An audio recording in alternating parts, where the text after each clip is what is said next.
नमस्कार, आज की बड़ी खबरों में आपका स्वागत है। मैं हूं आपके साथ अनु भारद्वाज और आप देख रहे हैं न्यूज गंगा। आज की बुलेटिन में बात करेंगे कांवड़ यात्रा के बीच पुलिस का बड़ा एक्शन, बताएंगे आपको प्रयागराज जंक्शन पर रेलवे कर्मी की हत्या, दिखाएंगे आपको कैसे दिल्ली की होगी बेहतर स्थिति। बुलेटिन के आखिरी में देखेंगे लाल सागर में टाइटैनिक की तरह डूबा जहाज। लेकिन दिन भर की तमाम खबरों से पहले एक नजर सुर्खियों पर। दिल्ली हाईकोर्ट का बड़ा फैसला, ट्रेन से गिरकर मौत पर रेलवे देगा मुआवजा। उत्तराखंड में अगले कुछ दिनों तक भारी बारिश का अलर्ट, देहरादून में कक्षा 1 से लेकर 12वीं तक स्कूलों की छुट्टी। हैदराबाद क्रिकेट एसोसिएशन घोटाले में सीआईडी का बड़ा एक्शन, 5 आरोपियों को किया गिरफ्तार। कांवड़ यात्रा के बीच पुलिस का बड़ा एक्शन, उत्तर प्रदेश के जनपद मुजफ्फरनगर की पुलिस आगामी कांवड़ यात्रा को लेकर पूरी तरह से तैयार है। इसी को लेकर मुजफ्फरनगर पुलिस ने लगभग 1200 बदमाशों को धारा 126, 135 बीएनएस के तहत बाउंस डाउन करने के लिए नोटिस भेजा है। बृजभूषण सिंह का राहुल गांधी पर तीखा हमला, बीजेपी के पूर्व सांसद बृजभूषण शरण सिंह ने बिहार बंद के दौरान राहुल गांधी के चुनाव आयोग को लेकर दिए बयान पर निशाना साधा है। उन्होंने कहा कि चुनाव आयोग को धमकी देने का मतलब है कि राहुल गांधी और तेजस्वी यादव बिहार में होने वाले चुनाव से पहले से ही हार मान चुके हैं, इसलिए ये अभी से तैयार कर रहे हैं कि चुनाव हारने के बाद बीजेपी और नीतीश कुमार के गठबंधन पर क्या आरोप लगाया जाए। प्रयागराज जंक्शन पर रेलवे कर्मी की हत्या, यूपी के प्रयागराज में एक दिल दहला देने वाली घटना सामने आई है, जहां रेलवे स्टेशन पर हमलावर ने रेलवे कर्मी की हत्या कर दी, जिसके बाद में ट्रेन से कटकर हमलावर की भी मौत हो गई। रामदास अठावले का बड़ा बयान, महाराष्ट्र में निकाय चुनाव को लेकर संजय राउत के बयान पर रामदास अठावले ने प्रतिक्रिया दी है। उन्होंने कहा कि ठाकरे ब्रदर्स के साथ आने से महायुति को फायदा होगा।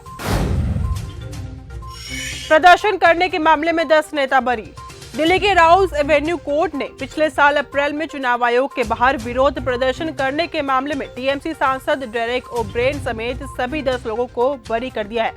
इस मामले में उनके खिलाफ आरोप पत्र दायर किया गया था। इससे पहले कोर्ट ने 8 अप्रैल 2024 को चुनाव आयोग के बाहर विरोध प्रदर्शन से जुड़े मामले में टीएमसी नेता को समन जारी किया था।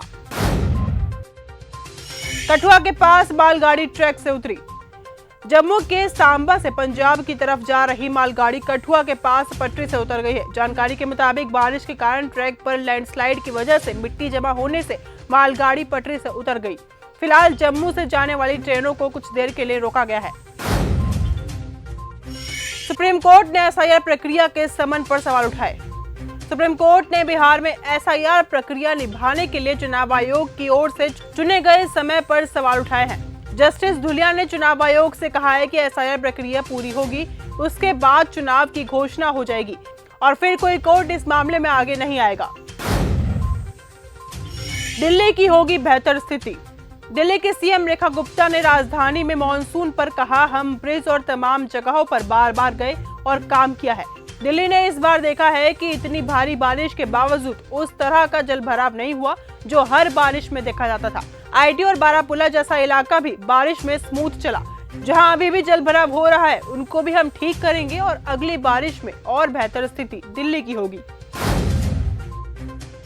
बीजेवाईएम नेता पर रेप की कोशिश का आरोप, यूपी के बरेली में एक महिला ने भारतीय जनता युवा मोर्चा के नगर अध्यक्ष पर रेप करने की कोशिश का आरोप लगाया है। साथ ही आरोप लगाया है कि नगर अध्यक्ष ने मुकदमे से नाम हटवाने के बदले 5 लाख रुपए की मांग की। महिला ने 2 ऑडियो क्लिप्स भी सोशल मीडिया पर वायरल किए। जरीन खान के घर में गूंजी किलकारी, एक्ट्रेस जरीन खान के घर में खुशियों ने दस्तक दी है। उनके घर में एक नन्ही परी ने जन्म लिया है। उनकी बहन सना ने बेटी को जन्म दिया है।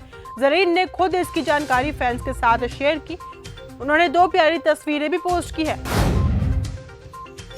आ गई धड़क 2 की रिलीज डेट, साल 2018 में आई जाह्नवी कपूर और ईशान खट्टर की फिल्म धड़क ने लोगों के दिल में एक खास जगह बनाई थी। इस फिल्म को आज भी फैंस का काफी प्यार मिलता है। फिल्म मराठी फिल्म सैराट का हिंदी रीमेक थी। अब इस फिल्म का पार्ट 2 आ रहा है, जिसकी रिलीज डेट का भी ऐलान हो गया है। ये फिल्म 1 अगस्त 2025 को सिनेमाघरों में रिलीज होगी। पहली बार फ्लाइट में बैठने से डर रही थी मोनालिसा। मोनालिसा अपनी फिल्म की तैयारियों में लगी हुई है। मोनालिसा ने हाल ही में दिए एक इंटरव्यू में बताया कि उनका पहली बार फ्लाइट में बैठने का अनुभव कैसा था। उन्होंने कहा कि पहली बार जब मैं फ्लाइट में जा रही थी तो हमारे समाज की एक लड़की थी, उन्होंने मुझे डरा दिया था। उन्होंने कहा था कि पहले खून निकालते हैं, जिसका खून अच्छा रहता है उसे ही जाने देते हैं। आसियान समझौते को खत्म कर सकता है भारत। आसियान के साथ हुए समझौते को भारत जल्द ही खत्म कर सकता है। 9 दौर की बातचीत के बावजूद भारत के साथ फ्री ट्रेड एग्रीमेंट की समीक्षा में देरी हो रही है। इसी वजह से भारत की ओर से 2009 के समझौते को रद्द किया जा सकता है। लाइव इंटरव्यू में हिना रब्बानी की बोलती बंद। पाकिस्तान की पूर्व विदेश मंत्री हिना रब्बानी खुर ने एक लाइव इंटरव्यू के दौरान उस समय शर्मनाक स्थिति का सामना करना पड़ा जब उन्हें ऑन कैमरा फैक्ट चेक किया गया। मामला उस वक्त का है जब उन्होंने एक वैश्विक आतंकवादी को आम पाकिस्तानी नागरिक बताने की कोशिश की थी।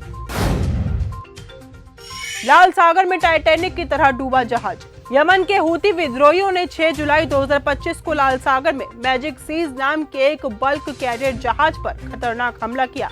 हूतियों ने इस पर ड्रोन, मिसाइल, रॉकेट लॉन्चर और छोटे हथियारों से हमला किया। कुछ ही पलों में जहाज में आग लग गई और भीषण धमाके के बाद वो टुकड़ों में बट गया। आज की बुलेटिन में सिर्फ इतना ही। देश और दुनिया की तमाम खबरों के साथ ऐसे ही जुड़े रहने के लिए देखते रहिए न्यूज़ गंगा। धन्यवाद।